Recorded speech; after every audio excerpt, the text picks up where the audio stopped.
That Stanford defense, I mean, is this, do you think, the toughest unit you guys have faced? Yeah, I mean, obviously they beat us twice last year. I think the front seven, as everybody knows, big physical guys, play hard. They know their system really well. I think their staff does a really good job game planning people and taking away your strengths and making you play to your weaknesses. And it's going to be good. I mean, like every weekend is for us. It's a good challenge for us.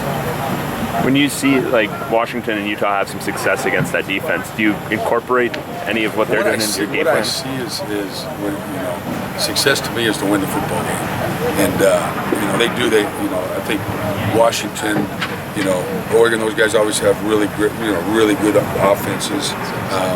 They created some plays, but I think consistency is what's the key. Stanford's defense makes you be consistent offensively, and so things like self-inflicted wounds and things like that get you off schedule, just kill you against a team like this because they make you drive the football. They don't very often give up a big play. How much of an emphasis has that been with, especially the offensive linemen, with procedure penalties and that sort of thing? Yeah, I think we got a little bit better last week. I think we only had one, which was Brett's fault on Caleb.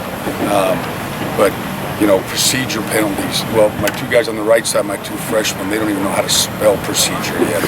So, that's always a work in progress with those guys. But and I was proud of how both Caleb and Alex. There's a lot of things that just you can coach and you can work fundamentals and technique, but there's the best coach in the world is experience. And so hopefully every week the more and more experience those two get, then they can clean up some of the things we're having issues with.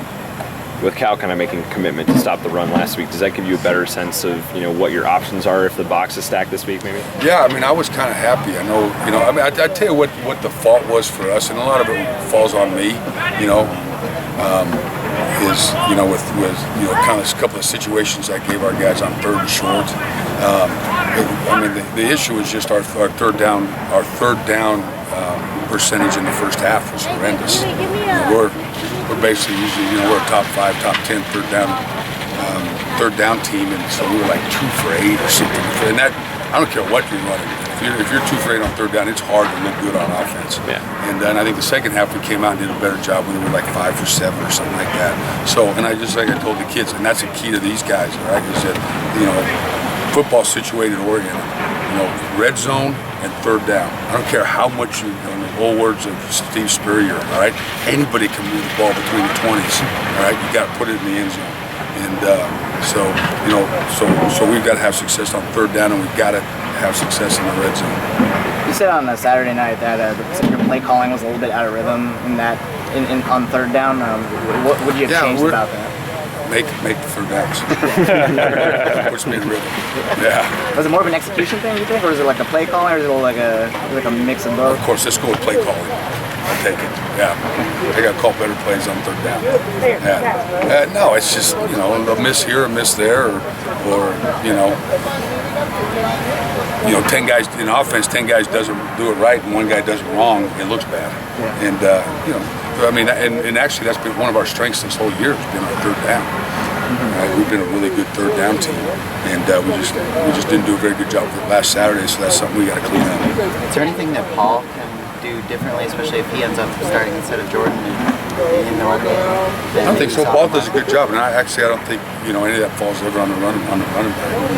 We just I think our backs. I think Brett.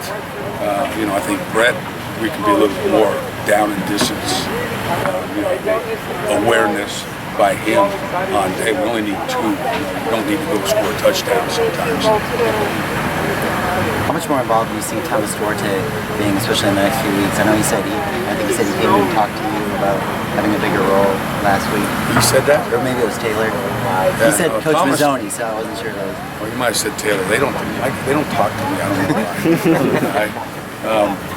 No, I mean, I think it's kind of going as planned, is how I envisioned it. I mean, he went from 20 snaps a game 2 weeks ago to 47 snaps this last week. I think he's starting to really feel comfortable. I put in a little package for him, and I think that package can grow each week. I'm excited about TV. All right, guys.